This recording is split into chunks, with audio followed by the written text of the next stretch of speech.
Hey folks, it's MKxJUMP here, and in today's video I'm going to hopefully try and cover this brand new event for Idle Heroes, which has Fiona in Profit Orbs. We've got the release of a brand new hero, Jahra, which is a transcended version of Jahra, so it's even better, and I'm hopefully going to try and cover how I think Jahra transforms the meta, and also how you should approach this event. I'm going to try and do two things in one video. So the first half of this video, we're going to be taking a look at the event and the amazing rewards that you guys can get. And I'm sorry, but there's a lot of you out there that are thinking you're going to hold everything for Anniversary, but hopefully I can convince you that that's a terrible idea. And secondly, we're going to be taking a look at Jahra, talking about her skills and why I think she is going to revolutionize the meta for PvP.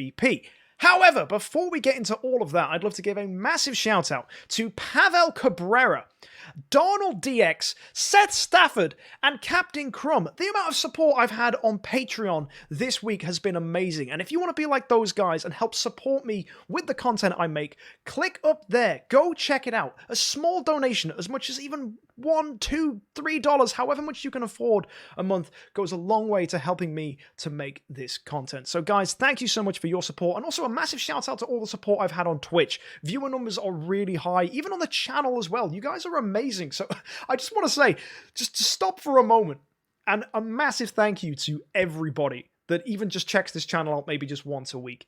You guys are really, really making my day every day, day in, day out. So guys, thank you so much for that. Anyway, enough about that mushy stuff. You guys, you're not here for that. Let's go take a look at this week's event and the brand new hero, Transcendence Jahra.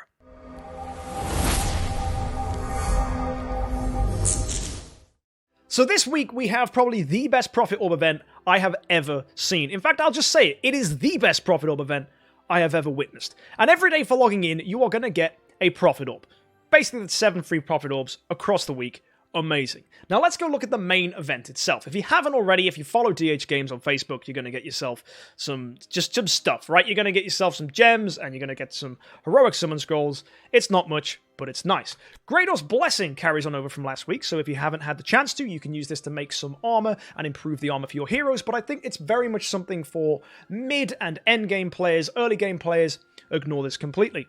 Now, value packages. This is very exciting. It's the usual stuff you get for Profit Orbs, but as well, Cause of Transcendence?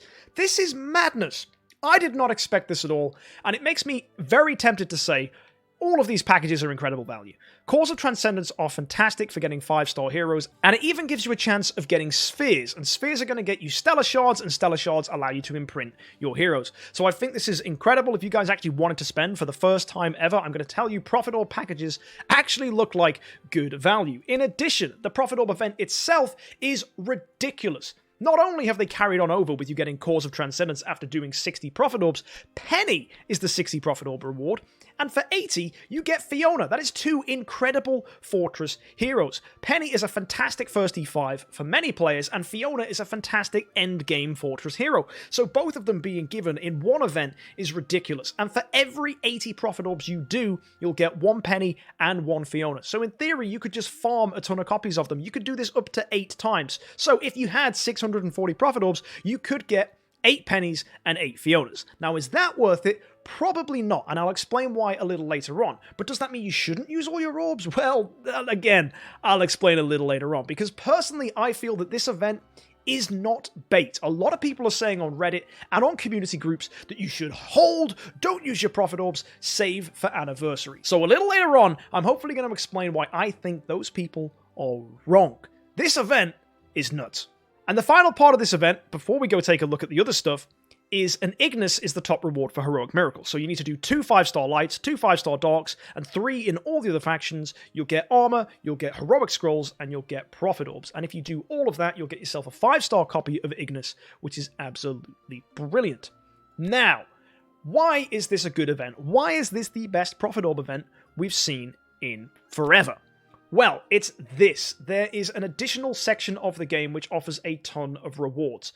First of all, every 25 collected Jahra cards will grant you a chance to summon a hero, and that is any hero in the game. So every 25 of these you collect allows you to pop this open and allow you to grab a 5-star hero. Now this 5-star hero could be a light and dark, it could be any other faction, it could be elite, it could be not elite, literally any 5-star in the game is available. So this is a really nice way to get either food or copies of heroes you're chasing, so it's a win-win.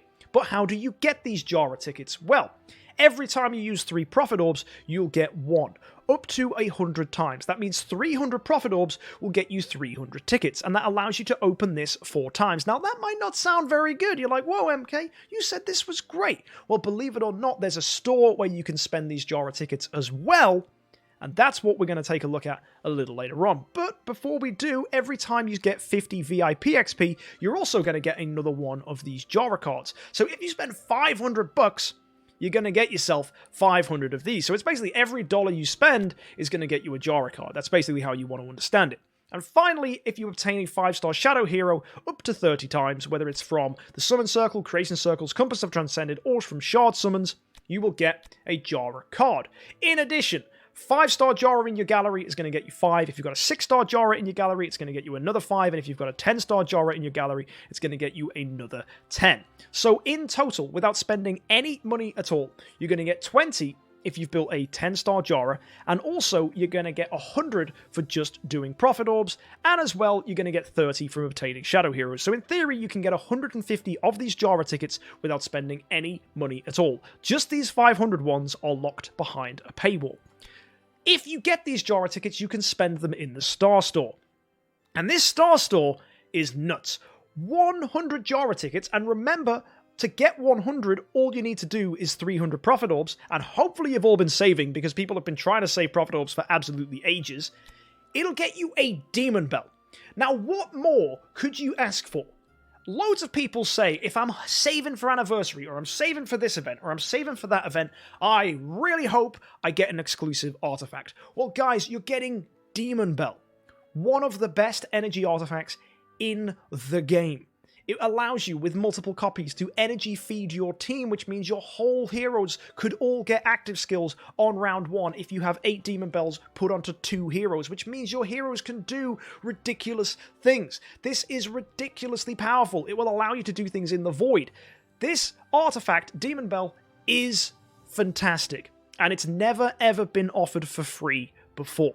This is the first ever time in the history of the game. All you need to do is do 300 profit orbs at most. That's assuming you don't get any 5-star Shadow Heroes or even build a 10-star Jahra. If you don't do any of that, if you just simply do 300 profit orbs, that's enough to build Demon Bell. And let's say you do have 50 left over, you can get 5-star hero selection chests. And these selection chests are going to give you any 5-star hero in the game except for Gloria or Fiona, or Light and Darks, okay? It's non-Light and Dark selection chests, but still, it's incredible. This is exactly what you'd get from Imps Adventure. This is really, really nice. And again, you can get 2 of those for free. Now, personally, I would say go for Demon Bell and 1 of these chests. Don't go nuts. I mean, don't miss the opportunity to get Demon Bell. That artifact is incredible. Now, if you've bought Demon Bell, or if you didn't want Demon Bell, there is a mysterious artifact selection chest here as well. Snowheart, sadly, has not been added, and that's important, and I'll explain why a little later on.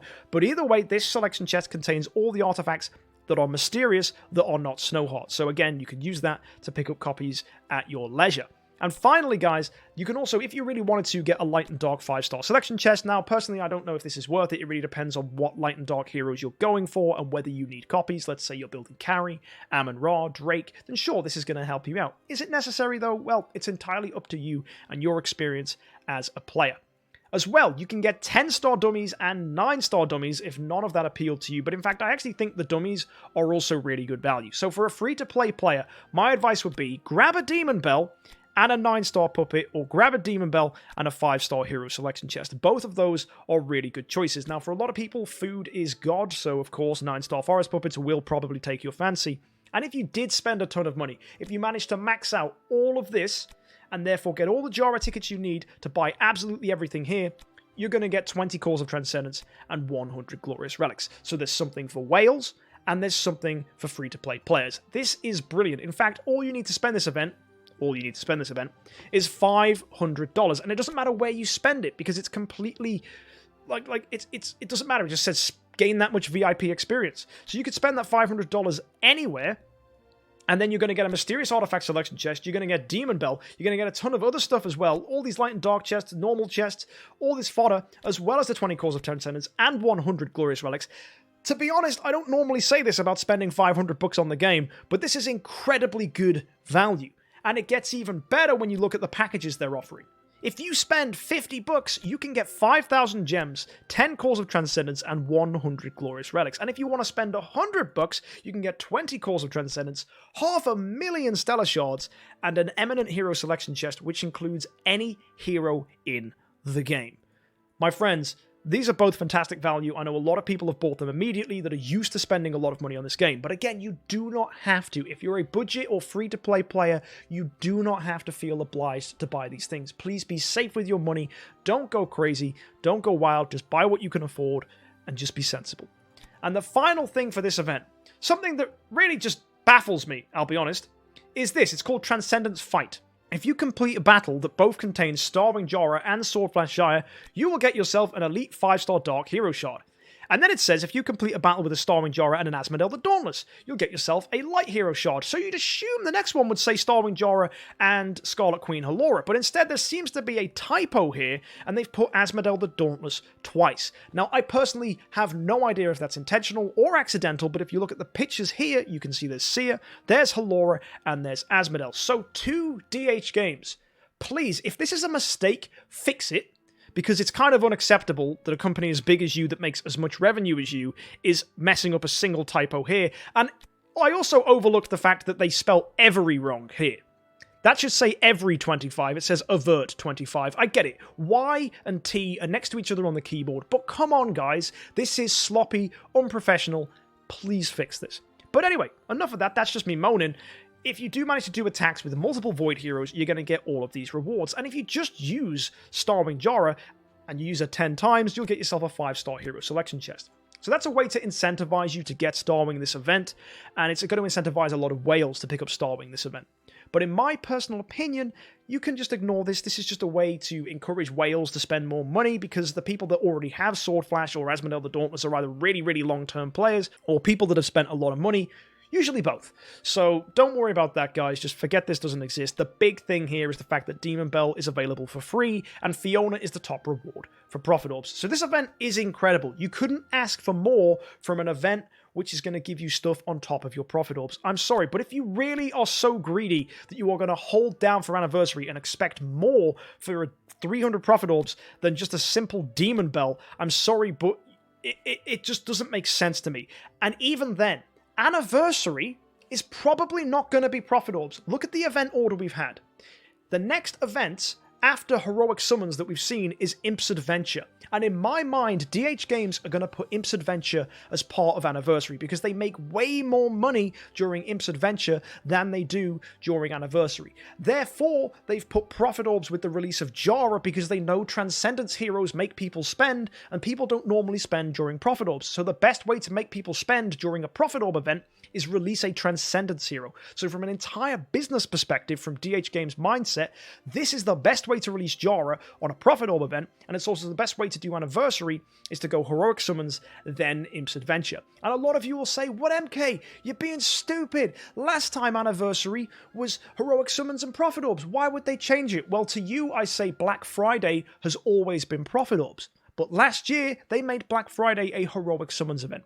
DH Games are not afraid to change things if it's going to make them more money. They are a business. That's entirely how they function. So do not be surprised if Profit Orbs is not part of Anniversary.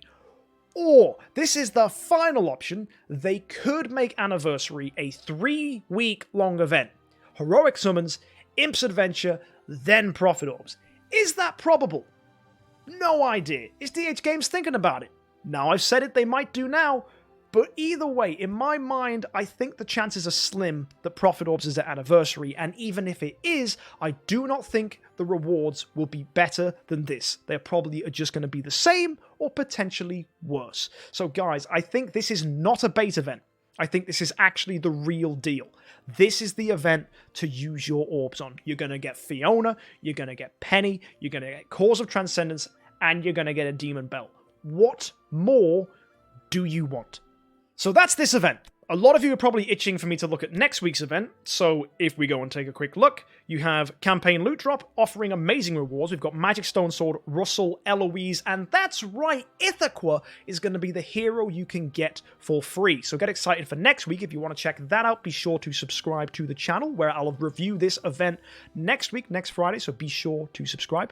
And also, the Wishing Fountain event is offering Heart Watcher, a fantastic hero for new players that makes you do more damage in PvE. So a brilliant selection of heroes to give, Glorious Boost is back, Almost Workshop's back, and DH Games.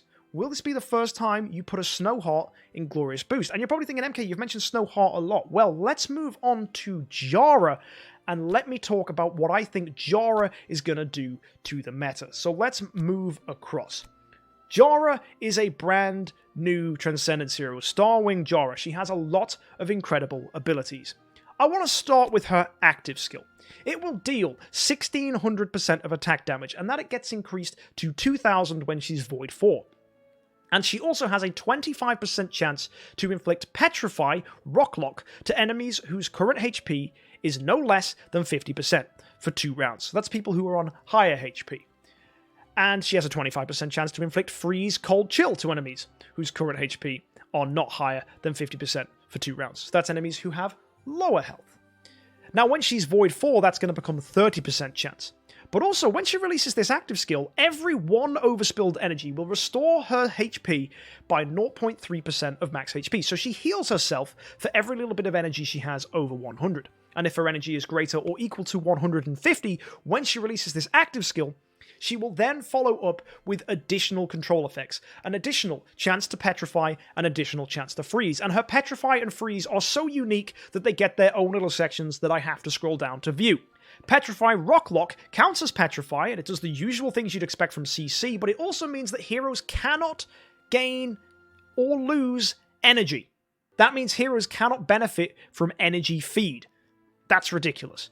As well, there's Cold Chill, which means heroes cannot restore HP. So it blocks off healing if they're frozen, and it blocks off energy if they're rock-locked. Nice little additions to the abilities.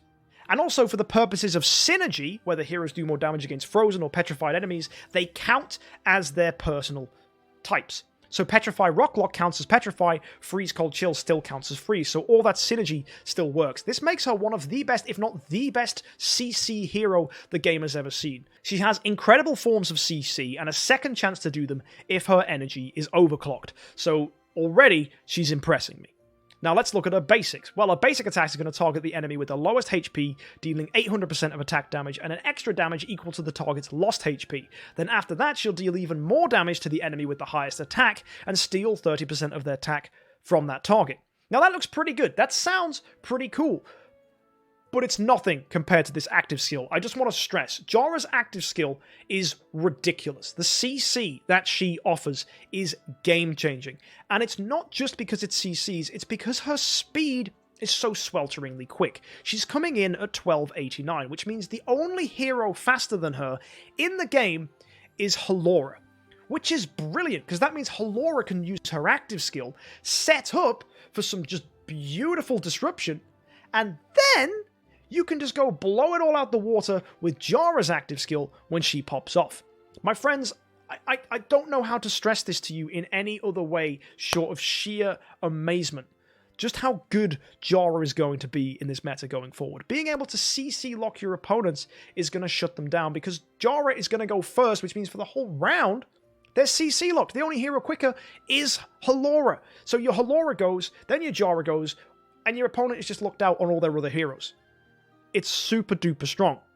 And to add to that, she also increases her own energy whenever an ally releases their active skill. So the likelihood is she's going to do this active skill on round 1 and on round 2 because she's gaining so much energy. And that increase in energy is what makes it possible for her to do the second part of the ability where she CCs twice over. It's amazing.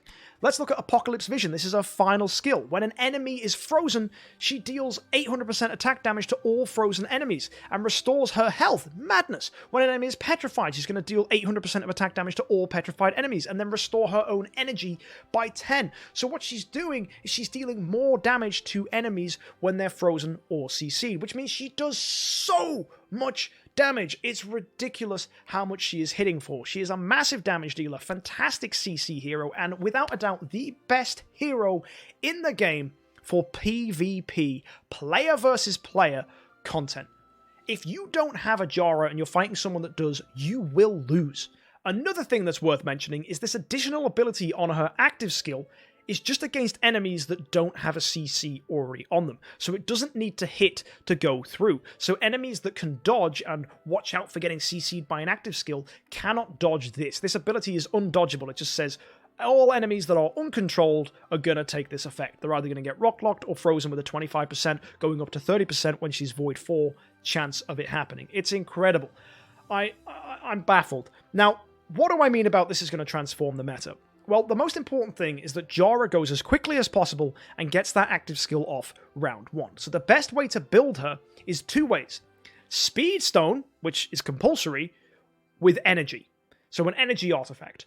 Or you run 2 Rogans, because that's the only way to make a Rogan outspeed her, is to run 2 of them, and one of the Rogans needs to have a Splendid Demon Bell. In fact, both Rogans could have Splendid Demon Bell, but I'd much rather run Splendid Demon Bell on Halora. So you have a Splendid Demon Bell on Halora, a Splendid Demon Bell on Rogan, and then you energy feed into the team. You could also do, if you wanted, have a Radiant Demon Bell, a Radiant Demon Bell, and a Glittery Demon Bell, 1 on Rogan, 1 on Rogan, 1 on Queen. So that's another way you can make it work. The only thing that's problematic about that team is Snowheart, though, because if your speed gets messed up, it's going to suck. And Jahra wants to go as fast as possible. So for those of you that do happen to want to build Jahra and also have a ton of other Transcendence heroes, the best way to run her is in a team where she herself has energy and a speed stone, or she's alongside 2 Rogans. Now, running 2 Rogans is slightly problematic, because there are 4 Transcendence heroes in the game, add the 2 Rogans, and that's your entire team of 6. You cannot run anybody else. And in a meta like this, where energy is super important, carry is actually a very, very powerful contender for a good hero moving forward. So not to say she wasn't good, but carry can shut down Star Wing Jahra if Star Wing Jahra is using speed and energy. If, for example, you're running a carry with a speed stone and a speed artifact, there is a chance that her basic attack could hit that Jahra, stealing her energy and shutting down your opponent's chance to use a Jahra active skill round 1. And that's very, very important. Jahra's active skill is so crucial to teams now if you're facing maximum endgame PvP teams that have 4 Transcendence heroes, because Jahra's active skill makes the difference. That CC is important. And for those of you saying, oh, but the new Purify update has added abilities to remove CC, that's at the end of a round. It doesn't matter. Now, other heroes that I think are going to be good moving forwards with this meta. As I said, Rogan is going to be great for speed boosting teams, but you need to run 2 of them to really get that energy feed working. You're going to want to be running carries, because carry can energy steal the opponents, and that's really powerful. Amun-Ra is super strong, because Amun-Ra, funnily enough, on a really good energy feed team now, is actually able to be ran with a Ruyi Scepter, a Speed Stone, and that'll still make her slower than Halora and Jahra. So actually, you could run an energy feed Amun-Ra that is running a Speed Stone and a Ruyi Scepter, and that'll get her active skill happening round 1. And with a Ruyi Scepter, her Petrify chance is going to be absolutely bonkers. So she's going to be CCing the front heroes, and that's going to complement Jahra's CC. And if you remember, when heroes get petrified, they take a ton of damage. So I see Amun-Ra synergizing beautifully with Jahra moving forwards. Another potential hero that could be really good is Fiona. Like, Fiona is just a fantastic hero, offers great protection, keeps your heroes alive, and her shields that she just gets as part of her passives are really strong. So again, if you want just good, solid hero to run, go for Fiona. But the elephant in the room, the hero that I haven't mentioned, is Sherlock. I don't actually think Sherlock is going to be good on a 4 Transcendence hero team. First of all, when he turns people into doves, it's nice, but I think he's too slow. Thanks to all the speed of Transcendence heroes now, and the fact that they're making up 2/3 of the team, he's too slow for that dove to be impactful. And then they're going to remove that dove thanks to the way that the doves have been reworked. So, is his health swap going to hold up? Unfortunately not. Sherlock's health swap is really good for lowering opponents and making you able to kill them. But I don't think it's important anymore. Halora hits the entire opposing team. Jahra also hits the entire opposing team. If after Hallora's active skill and Jahra's active skill, the opponent happens to have a hero that's going to be anywhere impacted by Sherlock's health swap, I'll be very surprised. They are two massive active skills that deal a ton of damage, additional further damage, and synergize beautifully together that a Hallora followed by a Jahra is going to decimate the health of your opponent's team, that a Sherlock health swap is going to do nothing. It will do nothing to benefit your team to finish opponents. In fact, it makes it even easier for Asmodel and Swordflash to clean up. So these four heroes together, Asmodel, Swordflash, Hallora, and Jahra, all work so well together because Asmodel and Swordflash will be finishing off opponents, whilst Jahra will be CCing them and setting them up for having low health, and Hallora will be debuffing them and also setting them up to have low health. I just cannot believe the beautiful synergy between all four of these heroes, and it's important that the additional two heroes you run complement that. So again, Rogans are good for energy feed, but you need to run two, because that speed boost is exactly what Rogan needs to outspeed Jahra. Carrie is going to be brilliant because she's going to be energy stealing from opposing Jahras, and Amon-Ra, with her Petrify and with a Receptor, can be energy fed to really disrupt your opponent. There is one final thing in the PvP meta that I wanted to mention, and this, in my opinion, is the most important. Snowheart. Snowheart is the best artifact in PvP now. Jahra has completely fixed this artifact as the best. It offers 25% control immunity, which is going to help prevent Jahras from CCing your team. It offers HP, which is just very good, and it also offers energy, giving you early active skills. So you could stick this on a Hallora, or you could stick this on your own Jahra to stop yourself getting CC'd potentially by the opponent. But the important thing that's even more crucial is this. At the beginning of the battle and the end of each round, there is a 100, 66, and 33% chance to inflict frost, respectively, on the three enemies with the highest speed. Frost is an effect that reduces the target speed by 60. Snowheart ruins Demon Bell feed teams. It screws them over, because that reduction in speed is going to slow down all of your opponent's heroes that are doing the energy feeding. And slowing them down by 60 is a lot. It's so impactful that you will just ruin their ability. All their energy feed will be all over the place, and there's a very high chance that Jahra will not get her active skill off. And the one thing you got to worry about is when people are running two Rogans on a Demon Bell feed team, they're going to be very, very quick. So I think Snowheart is going to be absolutely instrumental in PvP teams moving forward, because this is the counter to Demon Bell feed. This is the thing that stops your Jahra getting outsped by your opponent's Jahra. And I think the meta is going to shift away from Demon Bells to running Splendid Snowhearts as we get more of them given to us. As of right now, there have only ever been 4 Snowhearts ever given to us, and we need more from DH Games for this to really impact the meta. But moving forwards, I guarantee you that Snowheart will become the best artifact in the game. Not just for the control immunity, not just for the energy, but because its speed decrease is brutal and will cripple anyone that tries to make their Jahra quicker than yours with Demon Bell feed and by running Rogans. There is also a chance that the opponent's Jahra is going to get slowed down by this as well, which even as a defensive lineup means that your Jahra has a very good chance of going first, and whoever's Jahra gets the active skill off first is going to be the winner. That's just how PvP is going to be decided now, because CC is so crucial and Jahra is so fast. So that's this event, and that's my thoughts on Jahra and how she's going to shape the meta. I know this was a long one, and thank you for bearing through it. And if you enjoyed this video, if you found it insightful, be sure to hit that subscribe button to catch more content in the future. And as well, guys, if you want to help support the content I make here, again, why not consider backing me on Patreon? Be sure to check me out at twitch.tv/MKxJUMP and let me know in the description what you think about Jahra or this event in the comments section down below. See you next time, guys. Have a great week, and happy idling.